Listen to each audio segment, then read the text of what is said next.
नमस्कार, मैं राहुल कठेरिया। कल बिहार में बम्पर वोटिंग हुई है और बम्पर वोटिंग होने से तमाम राजनीतिक दलों की धुकधुकी बढ़ गई है। एक जगह तो स्थिति ये बनी कि एनडीए के जो उप मुख्यमंत्री हैं, उप मुख्यमंत्री साहब एक बूथ पर जा रहे थे, गांव में गए तो वहां पर लोगों ने उनका भारी विरोध कर दिया। भयंकर तरीके से विरोध हुआ तो उनकी फजीहत होगी, वो धमकाने लगे सब मीडिया के सामने ही।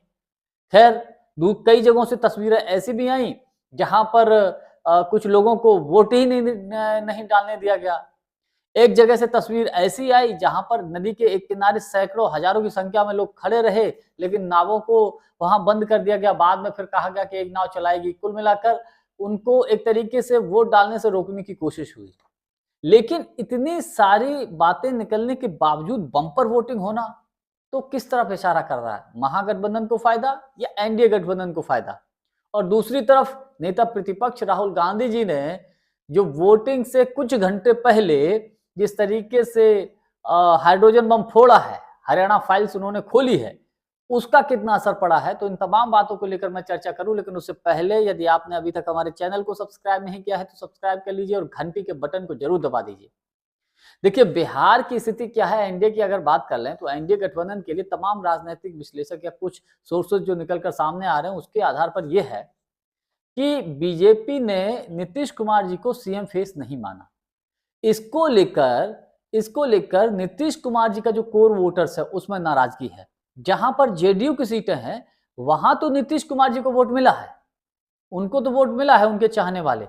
लेकिन जहां पर बीजेपी प्रत्याशी है, बीजेपी का प्रत्याशी है एनडीए की तरफ से, वहां पर कहा जा रहा है कि नीतीश जी का जो कोर वोटर है वो बीजेपी को वोट न देके वो महागठबंधन के प्रत्याशियों को वोट दिया गया है, ऐसा दिया गया, ऐसा कहा जा रहा है। तमाम राजनीतिक विश्लेषक बोल रहे हैं, यानी कि उन्होंने बीजेपी को ना देकर आरजेडी, कांग्रेस या बीआईपी या लेफ्ट पार्टी को वोट कर दिया है।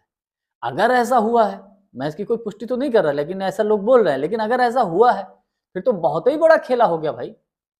फिर तो भारतीय जनता पार्टी का नुकसान होना, बहुत ज्यादा नुकसान हो सकता है इससे।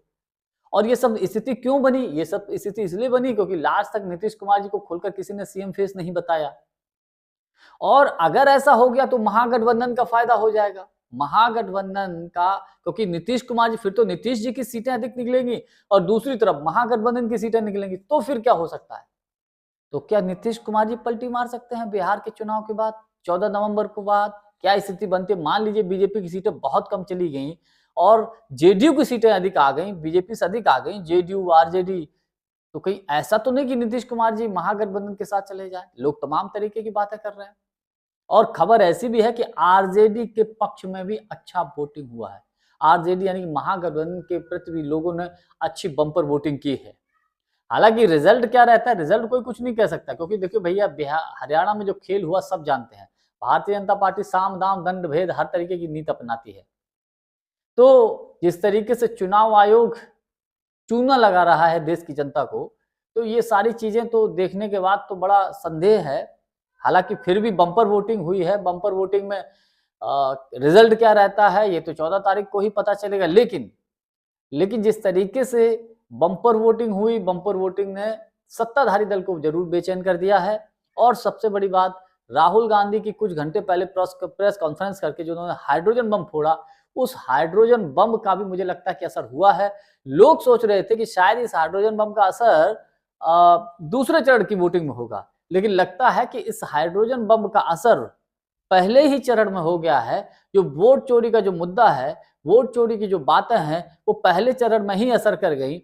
अब देखने वाली बात है कि दूसरे चरण तक कितना इफेक्ट डालेगा।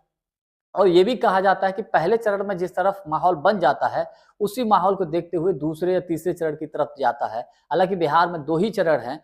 अब रिजल्ट क्या आएगा, ताज किसके सर सजेगा बिहार के विधानसभा का चुनाव का, ये तो 14 तारीख को ही पता चलेगा। जानकारी हमारी आपको कैसी लगी, कमेंट्स करके हमको जरूर बताइएगा। बहुत बहुत धन्यवाद। नमस्कार।